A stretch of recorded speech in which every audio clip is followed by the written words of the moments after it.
Assalamualaikum warahmatullahi wabarakatuh.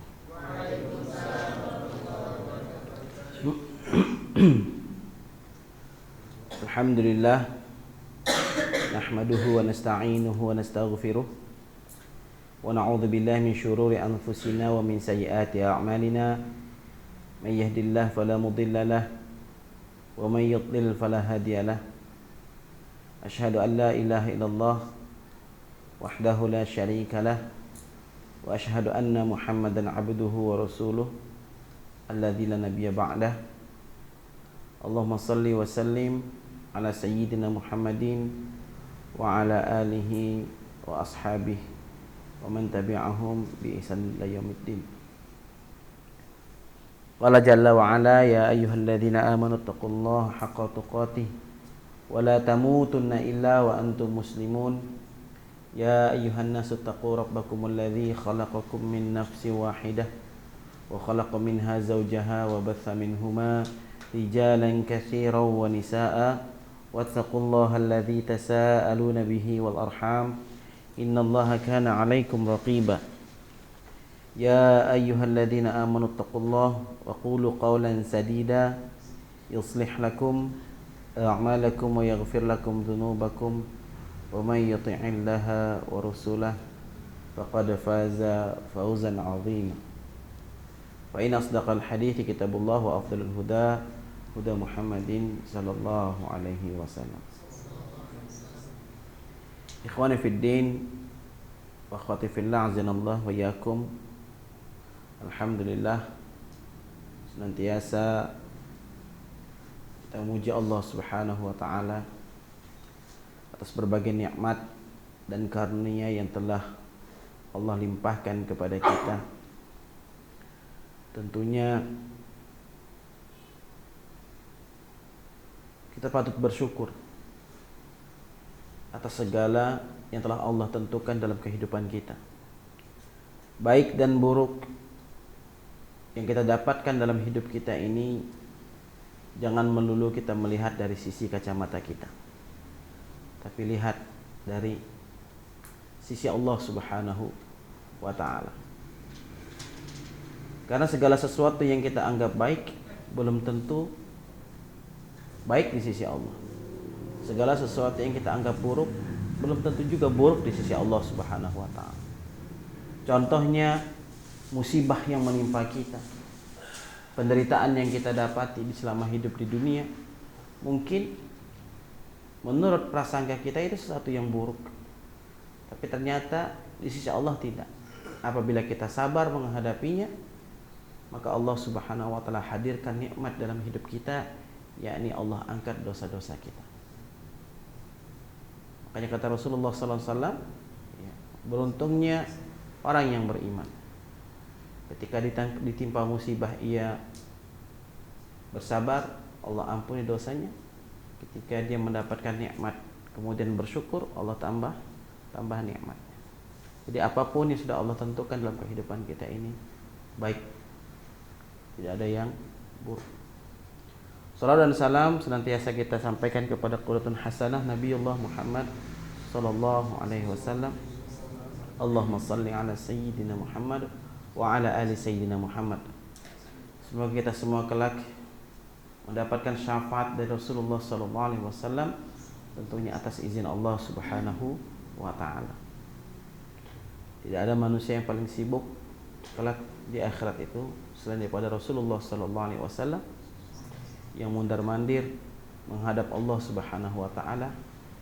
Beliau sallallahu alaihi wasallam tidak mengangkat kepalanya dari sujudnya sampai Allah mengizinkannya untuk memenuhi keinginan Rasulullah sallallahu alaihi wasallam, yaitu menyelamatkan umatnya dari azab neraka, walaupun di dadanya hanya ada iman sebesar biji zarah. Dan tidak ada beratnya menyebutkan Allahumma salli ala Muhammad wa ala ali Muhammad, Allahumma salli ala sayyidina Muhammad wa ala ali sayyidina Muhammad, terus menerus sebanyak-banyaknya. Gak ada beratnya. Daripada lisan kita isi dengan senandung-senandungan, nyanyian-nyanyian yang tidak ada faedahnya, kita isi dengan senandung salawat, Allahumma salli ala Muhammad wa ala ali Muhammad, Allahumma salli ala Sayyidina Muhammad wa ala ali Sayyidina Muhammad. Maka setiap salawat yang kita ucapkan itu berbuah rahmat dan ampunan dari Allah Subhanahu wa ta'ala. Bukan sekali, tapi 10 kali berbuah rahmat dan ampunan dari Allah Subhanahu wa ta'ala atas salawat-salawat yang kita ucapkan untuk kekasihnya, yakni Nabi Muhammad sallallahu alaihi wasallam. Ikhwani fiddin wa akhwati fillah, azanallahu wa iyyakum. Alhamdulillah, kita secara garis besar pembahasan kitab kita ini ada di bab ketiga, yakni bab adab, dan kita masuk di pasal yang ke-11, Al-Faslu Al-Hadi Ashar. Dan pasal yang ke-11 ini kita membahas fi adabis safar, mengenai adab safar. Sebelum kita bahas dulu apa itu safar. Ya. Safar secara harfiah bermakna perjalanan. Ya. Dan orang yang melakukan perjalanan atau safar maka disebut dengan musafir. Namun ikhwani fillah azanallahu wa iyyakum, ketika kita menyebut safar maka berbeda dengan jalan-jalan. Ya. Secara konotasi berbeda. Ya. Safar kalau secara umum ya memang artinya perjalanan, mau perjalanan baik atau buruk keluar kota kita ya safar.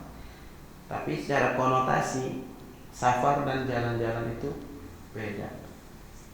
Ya. Contoh saja adventure dengan vacation beda enggak? Tapi sama-sama melakukan safar. Ya.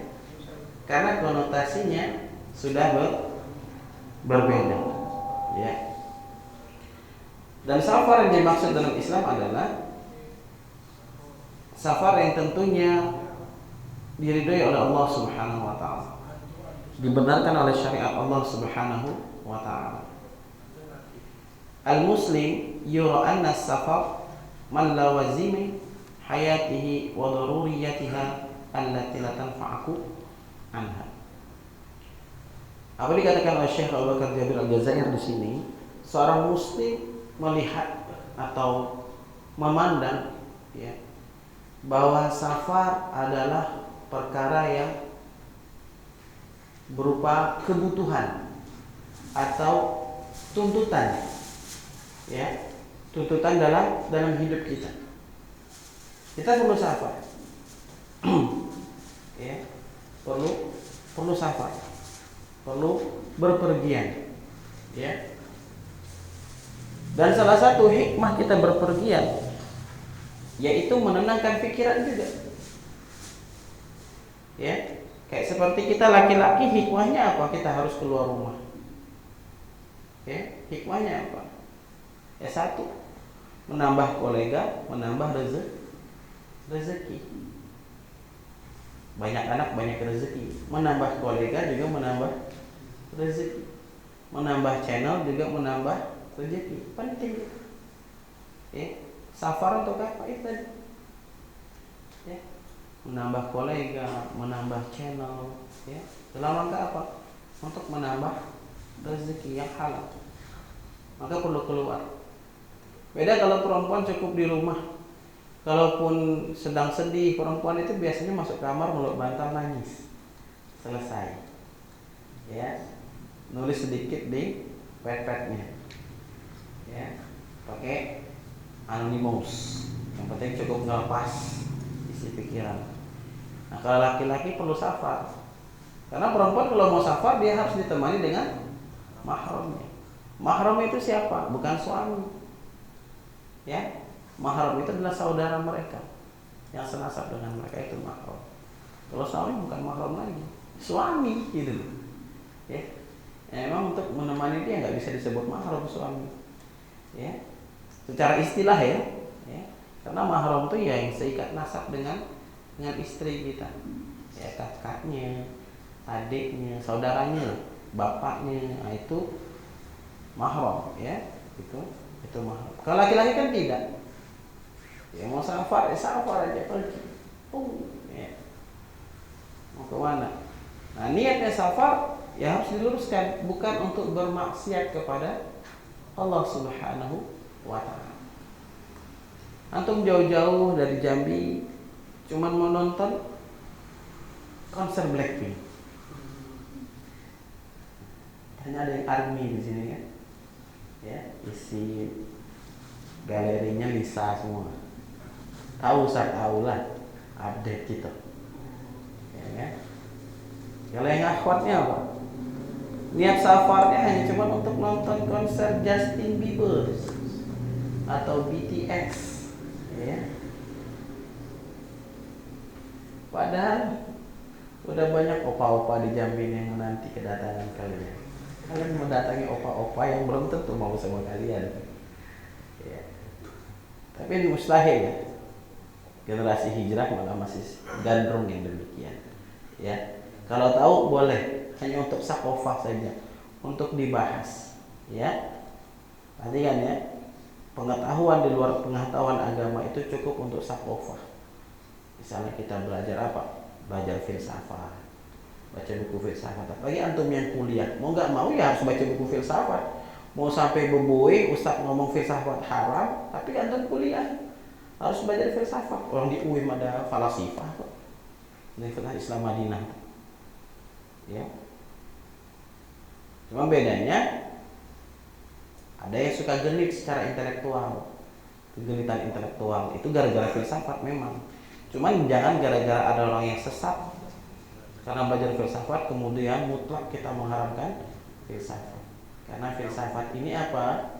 Ya, hikmahnya untuk mengasah nalar kita juga, mengasah nalar kita. Nanti antum kuliah mustahil nggak ketemu. Kuliah apa? Bisnis pun ada nanti filsafat. Bisnis ada. Matematika filsafat ada nggak? Ada yang jarang matematika. Filsafat kedokteran pasti ada, tanya dulu. Ya dah, pasti ada. Mustahil nggak ada apapun. Cuman bedanya jangan sampai kita dibuat menyimpang oleh pelajaran tersebut. Cukup sakofah. Ya. Anda menghatamkan bukunya Immanuel Kant, seorang tokoh komunis, filsafat juga. Tapi sebenarnya ide dia itu sudah ada di Islam. Ya, idenya itu, isme yang dibawa itu sudah ada di Islam. Di Islam kan yang benar-benar semuanya setara. Ya, mau laki-laki perempuan pun setara, memiliki hak yang sama. Ya, cuman memang mau bicara sampai keluar buih sekalipun tetap memang laki-laki sedikit Allah lebihkan. Bukan Allah nggak adil. Ya, bukan Allah nggak adil, tapi sengaja Allah lebihkan karena apa? Lebih pula tanggung jawabnya seorang laki-laki itu. Ya, baik.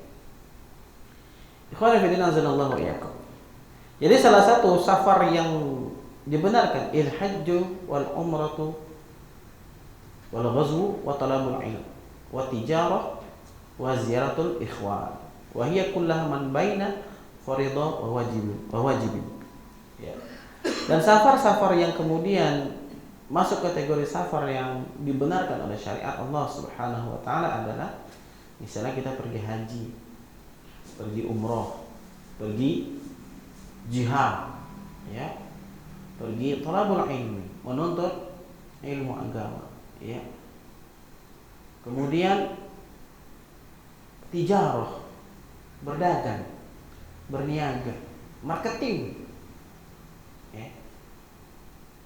Antum safar untuk marketing bisnis itu dibenarkan oleh syariat asal bisnisnya dibenarkan oleh agama. Ya. Kemudian ziaratul ikhwan, mengunjungi saudara-saudara kita, ziarah. Jadi kalau kita mengunjungi seseorang yang tidak ada keikatan nasab sama kita, itu namanya ziarah, bukan silaturahim. Silaturahim itu kita mengunjungi seseorang yang memiliki ikatan nasab dan perkawinan dengan kita. Kita mengunjungi adik kita, silaturahim. Mengunjungi abang kita, silaturahim. Mengunjungi paman kita, silaturahim. Mengunjungi ipar kita, silaturahim. Tapi ana mengunjungi antum atau antum mengunjungi anak, itu namanya ziarah. Dalam rangka apa?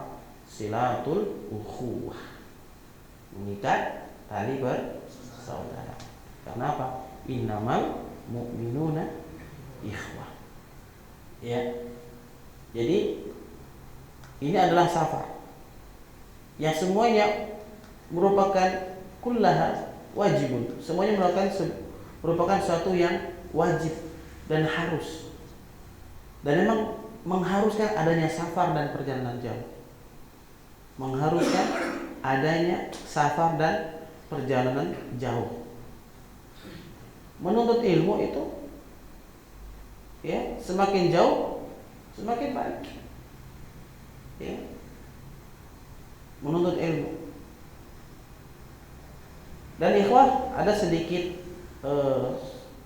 perubahan status kita. Misalnya orang tua kita lahir misalnya di mana? Dia lahir di luar Jambi. Kita lahir di Sarolangun misalnya. Orang tua kita di Sarolangun. Kemudian kita pindah ke Jambi. Nanti antum lebaran pulang kan? Balik ke Tungkal misalnya. Ya, balik ke Tungkal karena orang tua di Tungkal. Kira-kira posisi kita di Tungkal itu mukim atau musafir? Musafir. Karena apa? Ketika kita pindah ke Jambi, kita sudah berumah di situ.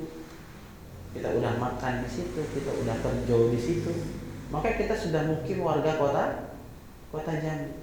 Nah, ketika kita pulang kampung lebaran nanti, kita di kampung itu berlakulah segala syariat, segala rukhsah-rukhsah yang ada pada perkara-perkara yang berkaitan dengan safar. Keutamaan-keutamaan, kemudahan-kemudahan yang dimiliki oleh musafir yang Allah berikan. Jadi pas balik kampung, kita bukan lagi sedang sebagai warga mukim, kita sudah mendapat keutamaan seorang musafir, kemudahan bagi seorang musafir. Ya, bisa bisa menjamak sholat. Ya, mengqadha lainlah pula. Bisa mengqasar sholat kita. Semuanya itu dapat sedekah dari Allah yang Allah berikan kepada para musafir. Bahkan dalam perjalanan itu kalau kemudian antum lemah, ya boleh antum membatalkan puasanya. Dibenarkan. Ya. Tidak terlarang. Ya. Tidak terlarang. Baik. Sekarang kita bahas hukum-hukum yang disampaikan oleh Syekh di dalam kitab ini mengenai hukum-hukum yang berkaitan dengan safar.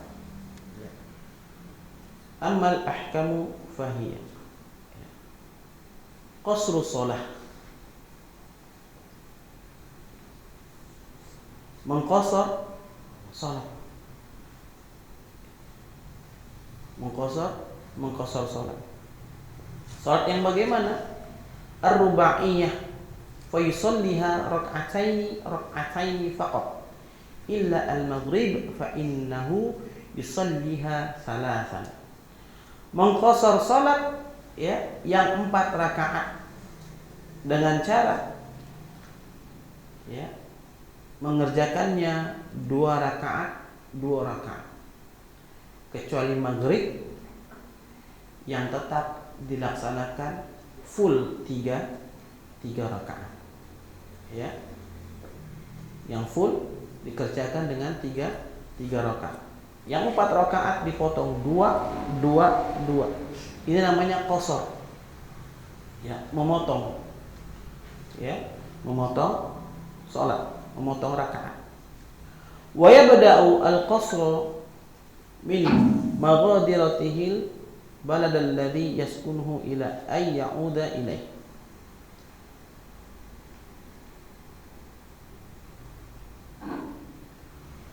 Melakukan salat qasar bisa dimulai semenjak ia meninggalkan negeri kampung tempat ia tinggal hingga ia kembali. Ya.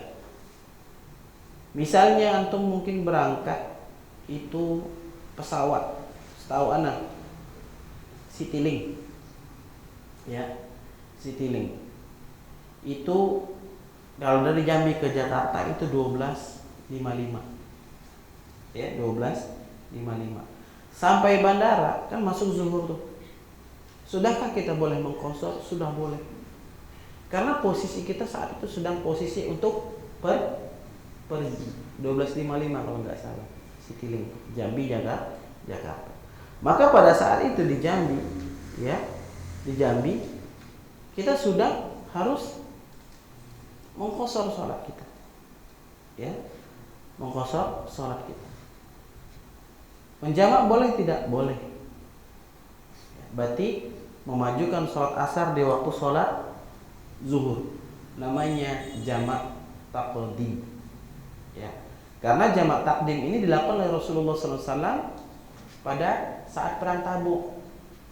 Tapi Rasulullah kemudian lebih sering melaksanakan qashar sholat, melakukan qashar sholat. Jadi ada ketika kita safar, sholat kita bisa dijamak, jamak takdim, jamak takhir, jamak qashar.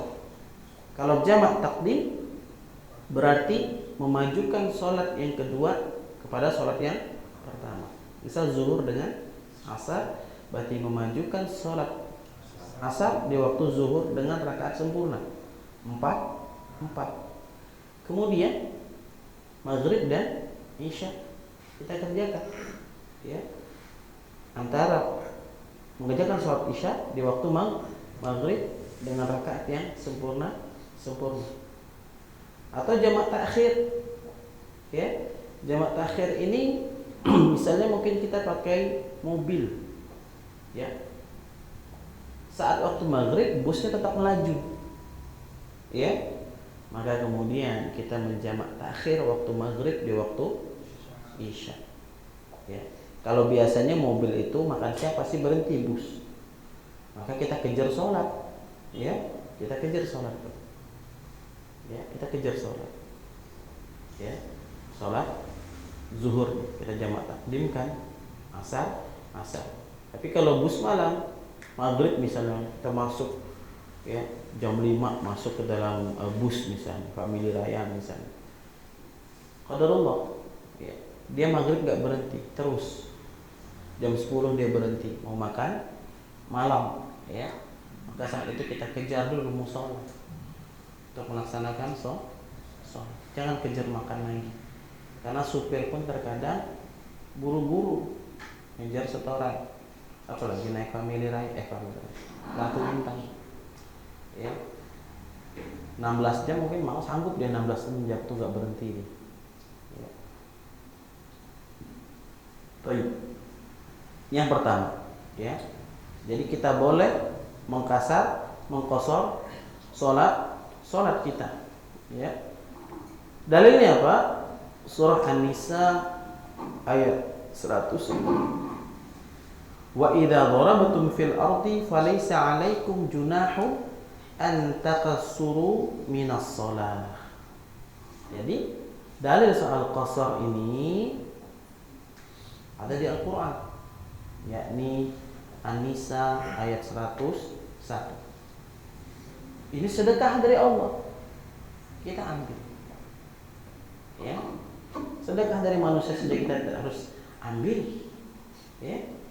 Karena satu, rezeki dari Allah, kedua, menghargai perasaan yang bersedekah atau yang memberi kepada kita. Kemudian juga dalam hadis Nabi alaihi salatu wassalam mengenai hal ini, kharajna ma'a Rasulillah sallallahu alaihi wasallam minal Madinati ila Makkah fa kana yusalli rubaiyati raka'ataini hatta raja'na ila Madinah. Kami keluar bersama Rasulullah sallallahu alaihi wasallam dari Madinah ke Makkah. Kemudian saat itu, ya, Rasulullah sallallahu alaihi wasallam memotong salat yang 4 rakaat itu menjadi 2 rakaat, ya. Rubaiyah itu salat 4 rakaat, ya. Dengan 2 rakaat saja hatta raja'na ila Madinah, sampai kami kembali lagi kepada Madinah. Rasulullah ini orang Mekah atau orang Madinah? Hah? Kampungnya Mekah. Tapi ketika Rasulullah dari Madinah ke Mekah, Rasulullah mengqashar sholat-sholatnya. Jadi kalau kita sudah pindah ke kota lain, meninggalkan kota kelahiran kita, maka kita sebagai musafir di kota kelahiran kita. Kalau memang kita tidak berniat untuk menetap lagi, lain kalau kita mau balik kampung, lain. Balik kampungnya itu memang menetap, ya stay di sana, lain. Udah menjadi mungkin nggak berlaku keutamaan mengenai yang didapat oleh orang-orang yang melakukan safar. Ya.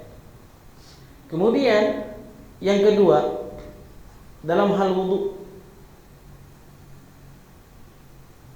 bolehnya kita mengusap kedua khuf kita, sepatu yang menutup kedua mata kaki, pada waktu berwudu, namun dibatasi waktunya hanya 3 hari 3 malam, nggak lebih.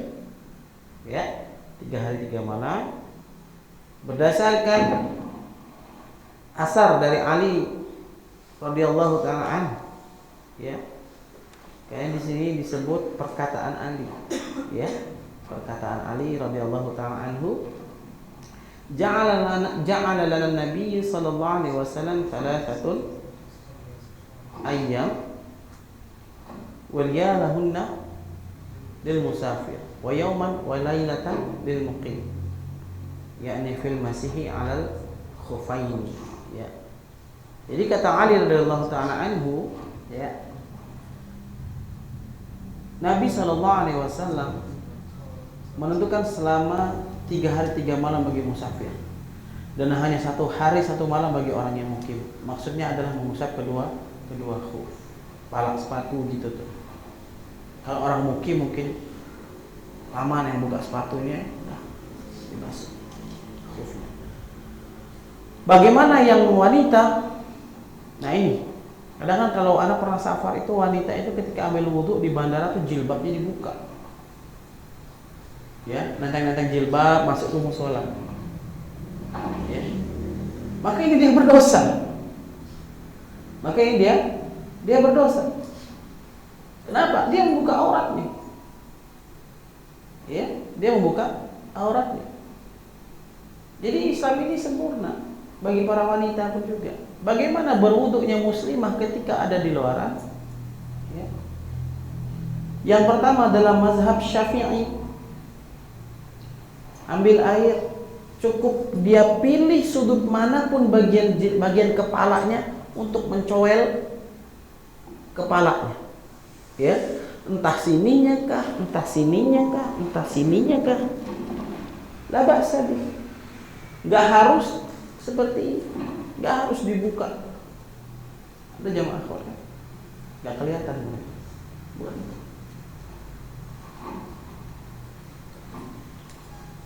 Biar ngelihat. Ya. Jadi jangan membuka hijabnya. Ya. Bagaimana tadi? Dalam mazhab Syafi'i dia cukup begini, ambil air, masukkan ke dalam jilbabnya sebelah sini. Sinikah, terserah, pokoknya kepalanya. Jangan dibuka hijabnya. Ya, jangan dibuka hijab.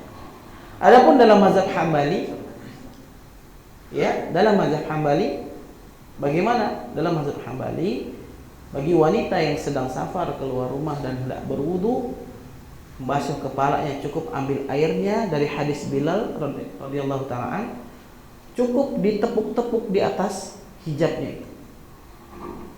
Ambil air, buang, tepuk-tepuk. Ini mazhab Hambali. Hadisnya dari siapa? Bilal bin Rabah. Rasulullah sallallahu alaihi wasallam.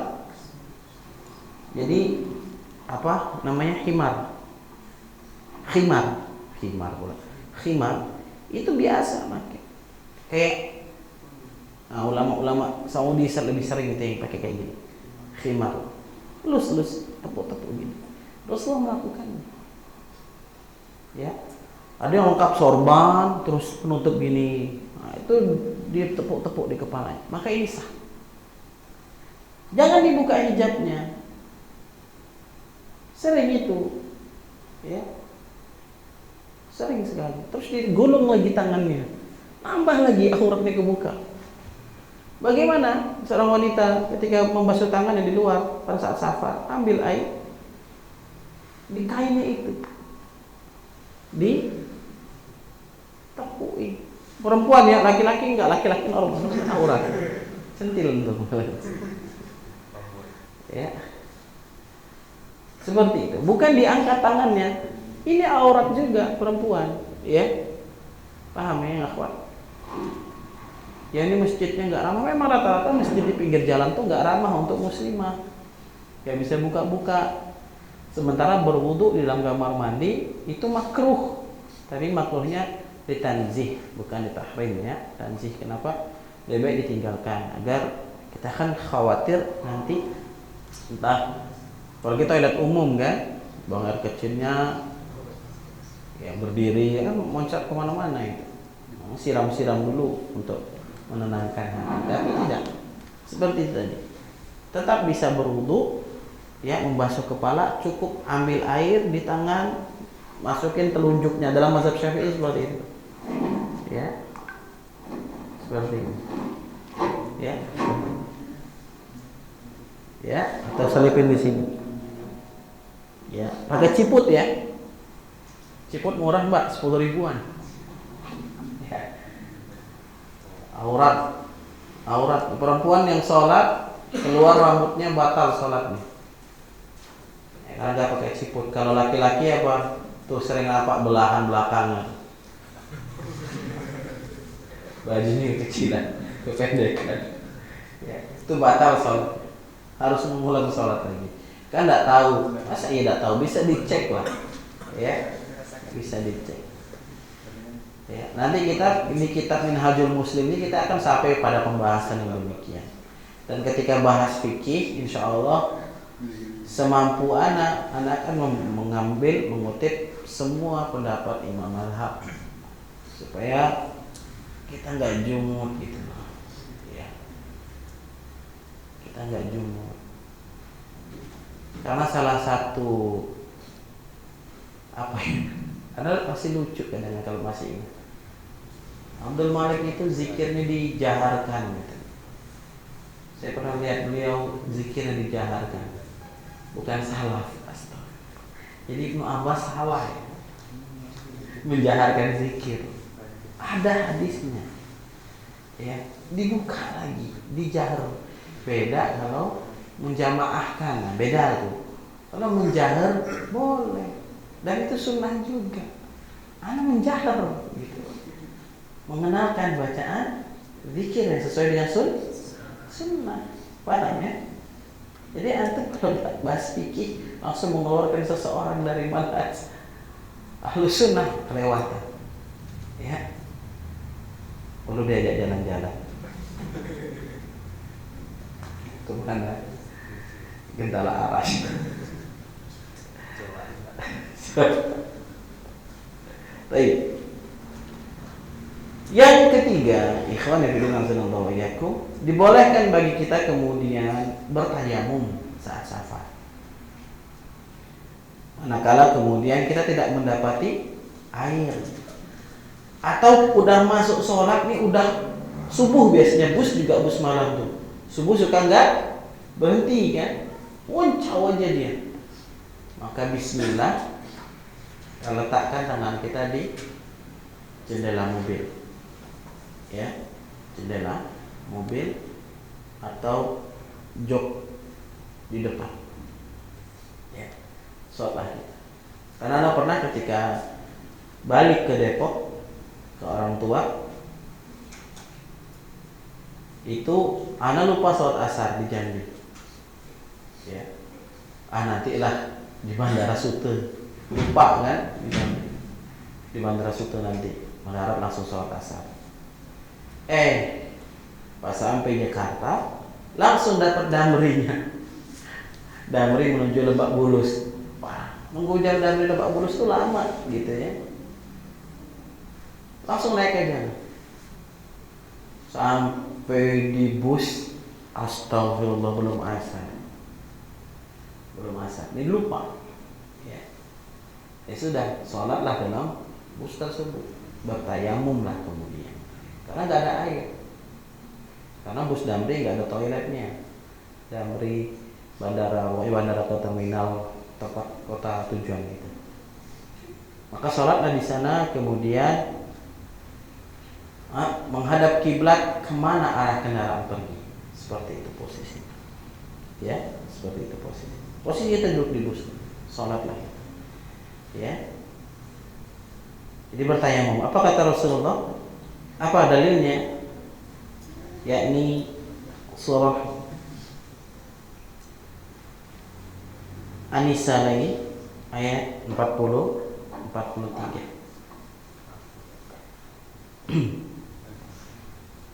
Wa in kuntum marda aw ala safarin aw jaa ahadun minkum minal ghaiq aw lamastumun nisaa falam tajidu ma'an fatayammamu sa'idan thayyiban famsahu biwujuhikum wa aydiyakum.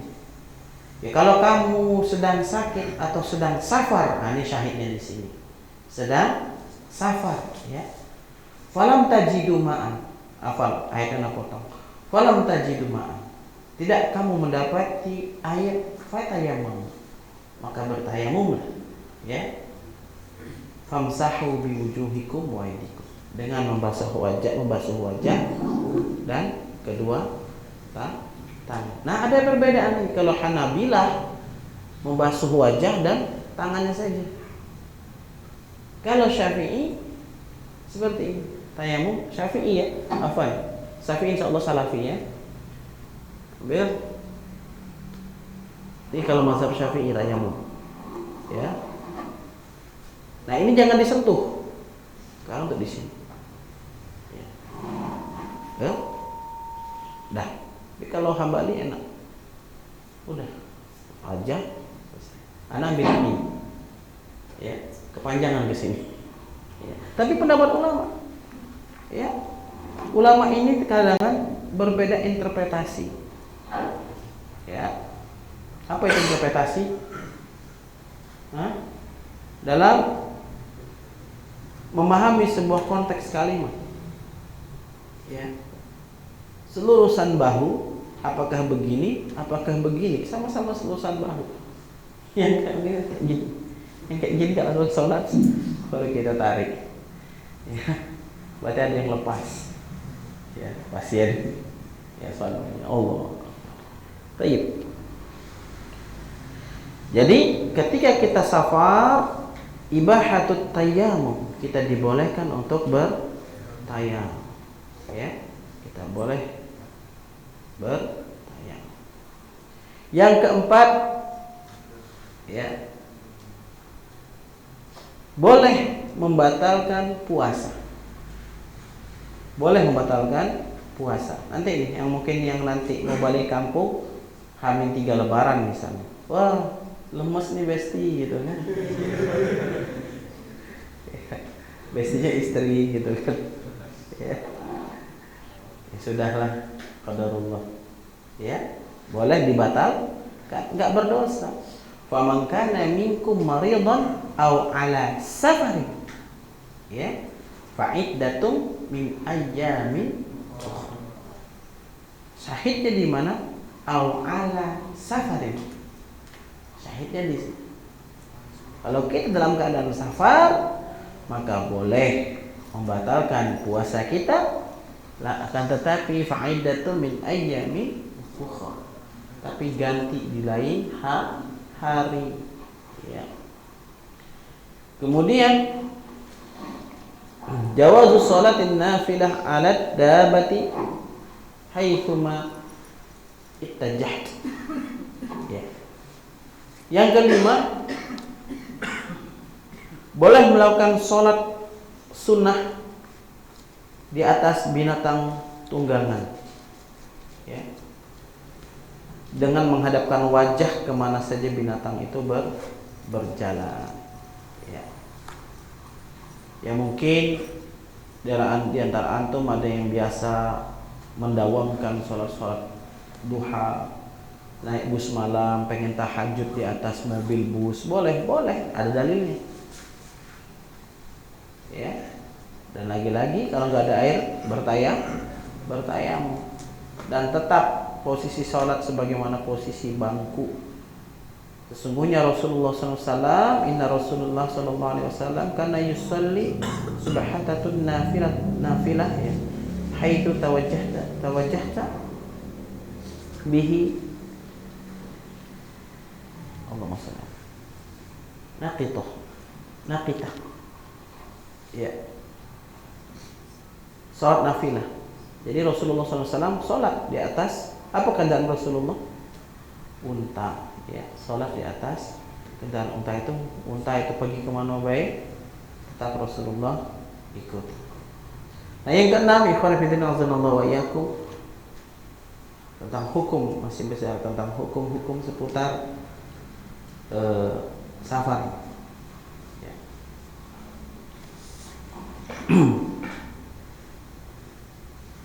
Jawazul jami' baina zuhraini awil isya'aini jam'a taqdim in jadda bihi sayyaq fa yusalli zuhra wal asr fi waqti zuhri. Sudah bahas tadi ini ya. Sudah disampaikan tadi bahwa kita boleh menjamak salat kita ya. Mengerjakan salat zuhur digabung dengan asar, salat maghrib dengan isya secara jamak takdim, atau zuhur dikerjakan di waktu asar, maghrib dikerjakan di waktu isya, maka ini nama jamak takhir ya, jamak takhir. Dan salat jamak ini ada ya. Saat itu Rasulullah SAW ya sedang safar bersama siapa? Bersama Mu'az bin Jabal ya. Pada saat perang Tabuk. Sebenarnya Rasulullah SAW menjamak sholatnya yang 4 rakaat ya, dengan rakaat yang sempurna semua ya, dengan rakaat yang sempurna semua. Kayaknya pernah keluar, kharajna ma'a Rasulillah sallallahu alaihi wasallam fi ghazwati Tabuk, fa kana yusalli zuhri wal 'asr jami'an wal maghrib wal isya jami'an. Saya pernah keluar bersama Rasulullah dalam perang Tabuk. Beliau melakukan salat zuhur dan asar secara jamak, maghrib dan isya secara jamak pula. Hadis riwayat Bukhari dan Muslim. Nah ini hukum-hukum seputar safar yang boleh dilakukan. Ya. Mengqashar, menjamak, ya, bertayamum, membatalkan puasa kita, maka ini dibolehkan di dalam syariat Islam ya, ketika orang-orang sedang melaksanakan safar. Jadi Islam ini memudahkan kita ya. Apalagi bab sholat nggak ada urusan, mau sakit pun kita harus sholat. Nggak bisa berdiri, duduk. Nggak bisa duduk, baring. Cuman baring ini ternyata tetap harus melakukan gerakan tangan, kepala ini juga tetap harus gerak ya. Nggak bisa kalau mungkin stroke, maka dengan isyarat. Bagaimana sholat isyarat? Ya melek, setiap takbir melek. Bagaimana ruku isyarat ruku? Sedikit merem enggak, melek juga tidak, sedikit seperti itu. Tetap nampak ya. Ini posisi ruku orang isyarat sholat, sujudnya merem ya, sujudnya merem. Nah kalau tidak bisa isyarat, disolatkan ya. Isyarat boleh, Allahu Akbar, ruku, sami Allahu liman hamidah, Allahu Akbar, sujud. Tidak bisa cuma gerakin mata juga, ya sudah, matanya ditutupin ya, dimandiin, dipakein kapan, sholatin. Kurang apa coba, dimanja banget gitu ya. Masya Allah, pengen dimandiin, mau pakai pakaian dipakein, digendong, disolati, ya. Mau Allah SWT. Semoga bekal kita sudah cukup ketika waktu itu tiba. Baik, nah sekarang kita bicara tentang adab-adabnya ikhwah. Apa adab sebelum safar yang harus kita lakukan?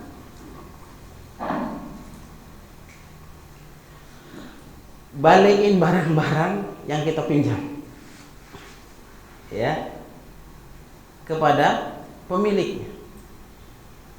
Atau kalau ada hutang, kita lunasi kalau kita ada uangnya.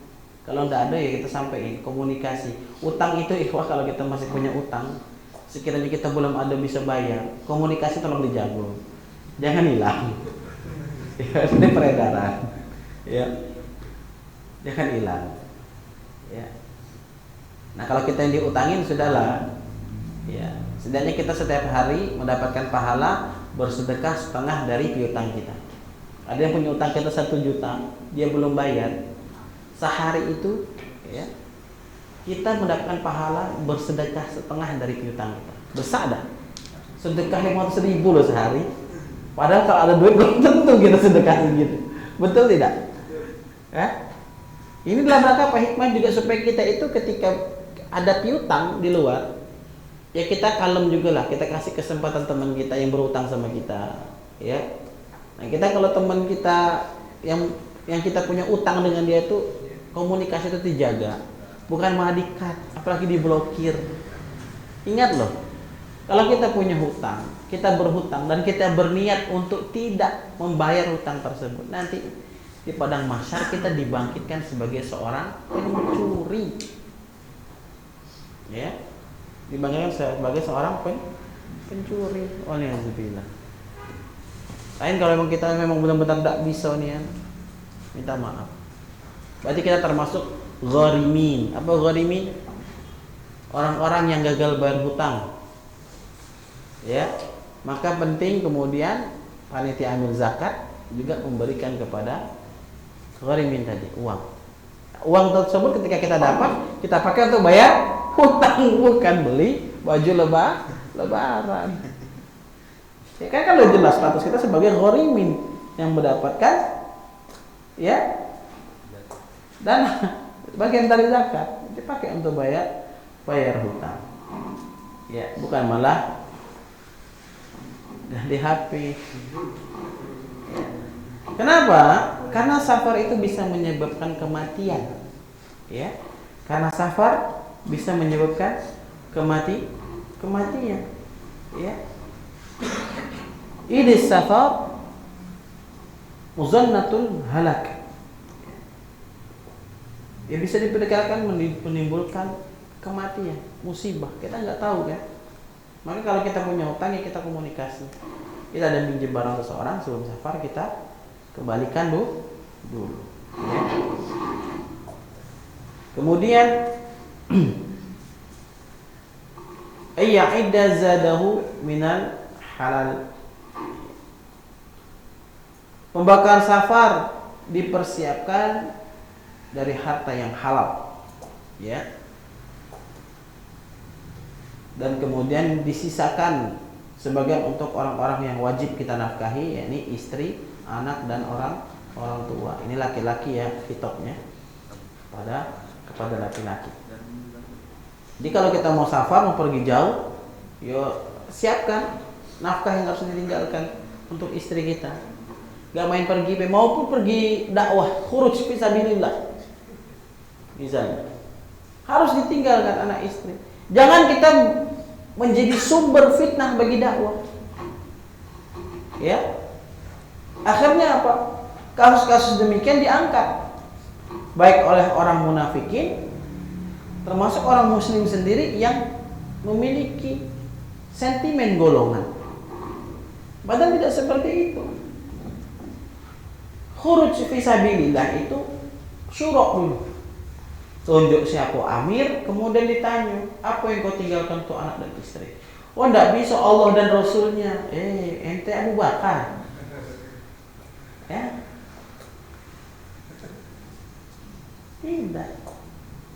Ada namanya itu realita kehidupan. fikul waqi', fikih realitas. Ya. Minyak sayur lagi naik Allah dan Rasulnya, antum tinggalkan. Benar itu. Cuman tolonglah konteksnya dipahami. Antum pergi khuruj berdakwah, antum meninggalkan dosa yang ikuti. Zalim pada anak dan istri. Semoga ini tidak dipotong videonya. Jadi bilang apa pula. Ya. Faktanya sebenarnya seperti itu. Itu yang diceritakan oleh Abiyana rahimahullah.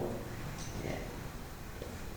Anak dan istri tinggalkan, harta, bekal. Pergi berapa lama? 4 bulan. Berapa kebutuhan? Dihitung. Ya, dihitung. Terus usaha keras cari dari mana saja.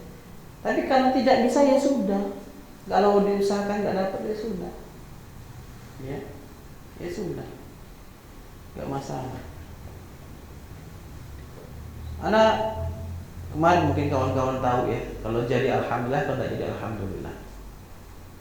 Anak terpilih 10 hari untuk ke Turki. Cuman kan 10 hari ongkos biaya tanah istri tidak ada. Ya, nggak pergi. Ya. Daripada istri undang manting, kemudian pas sampai Turki ternyata riak. Foto-foto ya kan? Ngapa Ustaz pergi kan lumayan ke Turki. Itulah yang bikin aneh berat untuk pergi ke Turki. Rupanya itu terselip juga di hati anak. Ya. Waktu itu mau ketemu sama muslim yang derajatnya Ali waktu itu. Ya di Turki. Cuman sampai sana kawan-kawan pun kena marah. Sayangnya marah. Cukup 10 hari ngambil sana. Tidak. Ini malah setahun di sini. Mamam tuh setahun. Ya. Gak bisa. Dapatkan sanad yang ke ulama terdekat yang sezaman dengan kita saja hidup ini perlu 3 hari lu menghatamkan kitabnya. Ya. Perlu 3 hari untuk dapat sanadnya ke beliau supaya memang kita nyambung nih ke beliau gitu. Ya. Ini Quran. 10 hari saya ini kayak gitu loh.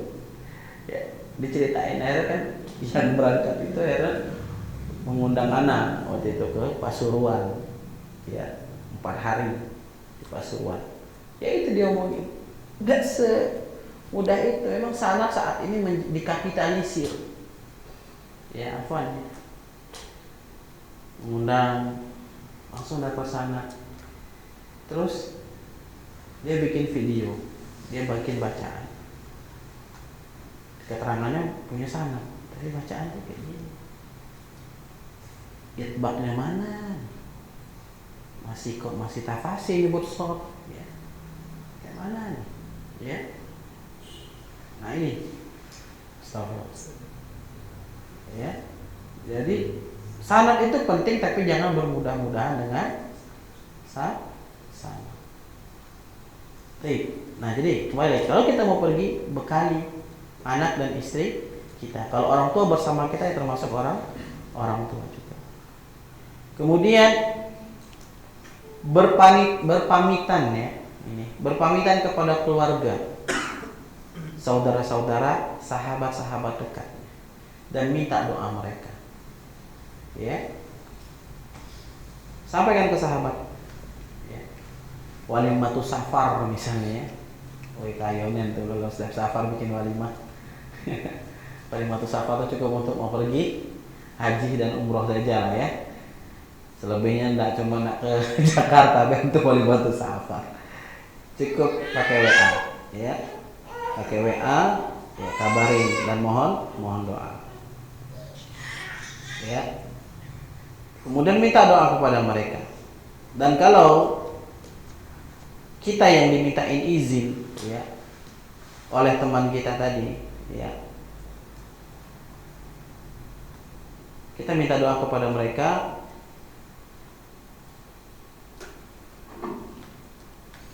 Astauda'allahu dinaka wa amanatuka wa khawatima amaluk. Kemudian yang ditinggalkan, ya, yang ditinggalkan mengucapkan doa kalimat yang zawadukallahu taqwa wa ghafara dzambaka wa wajhaka ilal khair haitsu tawajjahta. Semoga Allah membekalimu ketakwaan, mengampuni dosamu dan membimbingmu kepada kebaikan kemana saja kamu pergi. Ya, paling pendek ya ma'asalamah. Ya, fi amanillah, fi aunillah. Ma'asalamah, fi amanillah. Paling pendek itu. Ya, paling pendek itu. Karena Rasulullah SAW dalam hadis riwayat Imam Nasa'i yang melakukan demikian. Ya. Sesungguhnya Luqman al-Hakim berkata, Innallaha, apabila Allah kemudian dititipi sesuatu, maka Allah memeliharanya. Ya.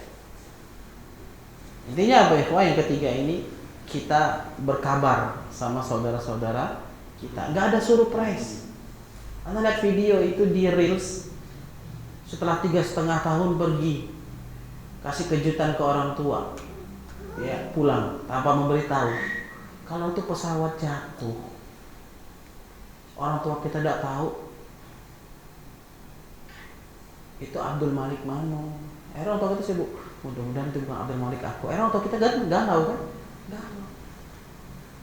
Berkabar, Pak. Sebagaimana kita mau bertamu juga berkabar kepada orang yang kita kunjungi. Sudah kita bahas adab bertamu. Ya. Antum mau ke mana berkabar? Gak ada istilah surprise dalam Islam. Ya. Berkabar. Mau pulang kampung, mak, aku tanggal segini mau balik. Kabar. Sekian, gak ada istilah surprise. Kalau ngasih hadiah, ya kasihlah hadiah. Syahadu tahabbu, untuk saling mencintai, untuk memupuk rasa cinta. Ya, gak ada istilah surprise. Kan sering itu surprise, ngasih orang tua datang. Alhamdulillah itu selamat saat itu. Ya, kalau tidak kan kasihan orang tua kita. 3,5 tahun tidak komunikasi terus, itu saja udah berdosa kita. Orang tua kita itu sangat rindu dengan kita. Cuma terkadang mereka tidak mengungkapkan. Anda punya teman, saat ini beliau sedang menuntut ilmu di Yaman, teman sekolah. Maknya linglung, rindu dengan anak. Ya. Itu ini kan, itu biasa tuh kayak gini. Mak tuh suka kayak gitu, sedih. Gak boleh kita kayak gitu, mak gitu. Ya, setoksik-toksiknya mak kita. Mungkin ada kan di antara kita memiliki mak yang toksik gitu ya, memiliki bapak yang toksik. Tetap mereka itu mak kita, orang tua kita ada rindu. Cuma memang karena faktor toksiknya itu ekspresinya beda gitu. Ya, kita datang tuh bercarut dia malah. Kan robek kau. Padahal sebetulnya dia tuh rindu. Cuman astagfirullah, ada orang boleh gitu. Hei, guguk kemana mereka? Anak jadi gugukin. Baik, jadi tetap kita berkabar kalau kita mau pulang nanti. Jangan nggak ada istilah surprise. Nah, balik ke tungkal kayak kamu, mak aku balik gitu. Ini ada surprisean. Ya. Baik. Nah, yang keempat ini sunnahnya ikhwan fillah azanallahu wa iyyakum. Jangan berpergian sendirian. Ya. Memang fitnahnya itu pergi sendirian itu benar kata Rasulullah. Seorang musafir yang sendirian itu setan, benar loh. Wallah. Ya. Maka terkadang benar baju itu mencerminkan takwa atau pakaian itu menghadirkan takwa, benar loh. Ya. Benar.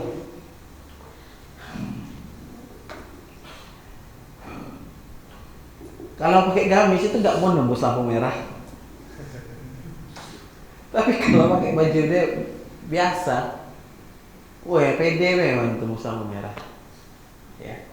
Walaupun sebenarnya nggak harus, tapi memang secara psikis pun nengok pakaian itu nggak mau kita kan, karena ini identik dengan agama. Walaupun selalu katakan bahwa ya pakaian apapun itu yang penting menutup aurat. Cuma bentuk pakaian itu ternyata membentuk psikis kita sendiri. Akhirnya mau lampu merah, wah kayak gamis nih. Nah, tapi kalau nggak gitu. Gitu ketika safar pakai baju bebas itu mata kayaknya nggak ada beban gitu nih, kiri kanan gitu ya. Tapi coba pakai gamisan tuh, ya, otomatis menundukkan pandangan. Dan penting pakai baju ini terkadang, ya. Karena ketika setan mencoba, tengok tuh, sayang tuh, jangan, harus jaga pandangan. Tertunduk. Kemudian berdua, kalau pergi berdua juga setan, ya, juga setan kalau berdua. Dan 3 pengendara itu adalah sekelompok musafir. Kenapa? Dengan demikian, ketika kita safar itu kita memiliki amir, ya. Maka sebelum safar itu sunnahnya kita membentuk syuruk. Itu yang dilakukan oleh kawan-kawan kita jamaah tabligh. Sebelum mereka khuruj, mereka syuruk dulu. Syuruk, ya, mereka melakukan tanahud, akad tanahud gitu ya. Akad tanahud itu sumbangan untuk bekal safar, ya kan? Kemudian penunjukan amir. Dan ketika safar kita sudah ada amirnya, maka kita harus sami'na wa ata'na dengan amir kita. Berhenti katanya, berhenti untuk sholat, ya. Maka ketika safar, satu, kita lihat tujuannya kemana, hendak apa dan lain sebagainya. Kemudian tunjuk amirnya dan lihat amirnya seperti apa.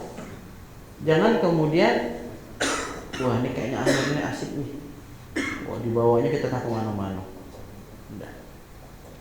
Oh kagetlah sholat, waktu udah mepet, ya, kejar sholat. Dan lebih tepat memang kalau untuk sholat itu kejar waktu yang pertama. Karena safar, usahakan berhenti di waktu zuhur, ya, berhenti di waktu zuhur, berhenti di waktu maghrib, ya, subuh udah pasti, ya, supaya kita bisa panjang,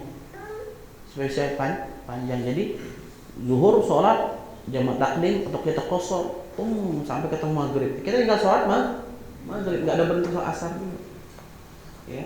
Kadang kan setan di perjalanan itu lebih kuat, ya. Udahlah tanggung, pas sudah tanggung itu kita laju, nggak ketemu tempat, lewatlah sholat asar, udah mendekat sholat maghrib. Hati-hati, ya. Dan seumur umur anak baru sekali safar, maksudnya safar touring gitu ya,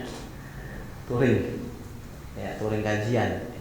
Touring yang insya Allah, touring sunnah, ya, touring sunnah. Iya, touring untuk ilmu. Talabul ilmi kan ada sunnah. Antum jangan macam-macam, ya. Antum mengolok-olok sunnah. Yang tidak boleh itu laundry sunnah. Itu tidak ada untuk laundry sunnah, ya. Perumahan sunnah. Emang rumah sebelah perumahan bid'ah, ya. Es kepal sunnah, es tebu sunnah. Ya, itu justru kata Ustaz Abdul Hakim Amir Abdul Hafizullah, itu mendegradasi makna sunnah, dijadikan apa? Perkara-perkara dunia, biker sunnah, ya, biker sunnah. Memang bikers yang lain bikers bid'ah. Ya. Kalau astagfirullah. Itu qodoyah umat ya, ketika ghirohnya muncul, suka ngadi-ngadi gitu, nah, ya, bikin istilah. Taib. Jadi penunjukan amir itu harus dilakukan kalau kita memang safar. Seperti antum misalnya kemarin ketunggal kan, ada amir yang ditunjuk, tidak ada. Nah, itu tetap mau kemana pun selagi emang itu untuk dalam rangka kita safar melakukan perjalanan harus ada pemimpinnya di sana. Ya. Bukan main pergi oh ya sudahlah ketua yayasan sekarang amir, belum tentu bisa jadi siapa yang lain. Ya. Jadi kalau kita pergi ramai-ramai pergi safar harus ada pemimpinnya. Ya. Kemudian yang keberapa yang tadi? Yang kelima ya.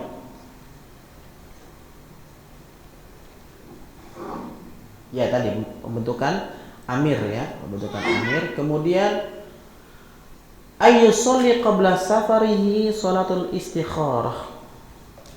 Ya. Salat istikharah sebelum pergi safar. Ditengok nih ya. Dan istikharah itu kawan-kawan, kita sudah menentukan pilihan ya. Sudah menentukan pilihan di antara dua pilihan yang tersedia. Bukan sebaliknya, belum ada pilihan kita istikharah. Kada apa. Ini banyak sering bertanya itu. Ya. Ustaz ada dua ikhwan ke rumah. Anak istikharah bingung milih di antara keduanya. Ya. Sampai kapanpun ya bingung. Pilih salah satunya. Kemudian dibawa istikharah, minta kekuatan dari Allah Subhanahu wa taala.